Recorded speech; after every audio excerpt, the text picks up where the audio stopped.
Et de son côté, le président du Conseil national de la transition, Chérif Sy, a reçu en audience un représentant de la CEDEAO. Une visite de courtoisie qui a permis à M. Ibrahima Fall d'échanger sur la conduite de la transition. Dans la foulée, le président Sy a également reçu le comité de solidarité internationale pour le Burkina Faso. Le reportage porte la griffe de Claudine Bikaba.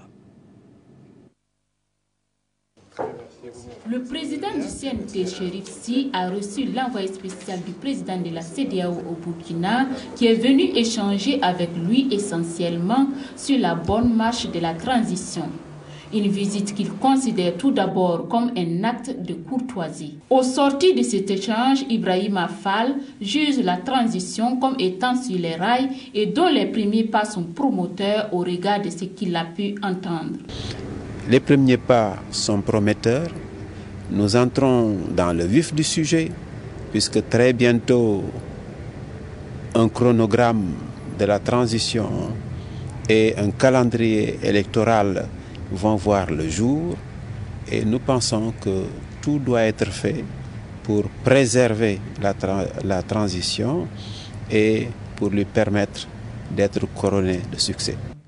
Mais avant l'envoyé spécial de la CEDEAO, c'est le comité de solidarité internationale pour le Burkina COSIB qui a été reçu au Conseil national de transition et le président évoque l'objet de cette visite. Nous sommes une délégation d'une dizaine de personnes venues de la Côte d'Ivoire et des États-Unis, venues présenter à monsieur le président du CNT une organisation que les Burkinabés de l'extérieur ont voulu mettre sur pied, dénommé le COSIB.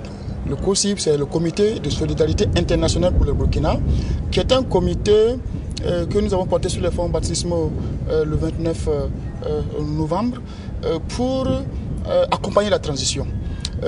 Nous disons que nous avons tous été acteurs du changement et nous voulons être maintenant acteurs de la reconstruction. Donc c'est une organisation internationale puisque nous avons des coordinations partout dans le monde et donc le but principal c'est la collecte de fonds pour accompagner la transition à faire face aux urgences. Selon le président du COSIB, ils ont le soutien du gouvernement et ils entendent trouver des contacts à l'international pour aider à reconstruire le pays.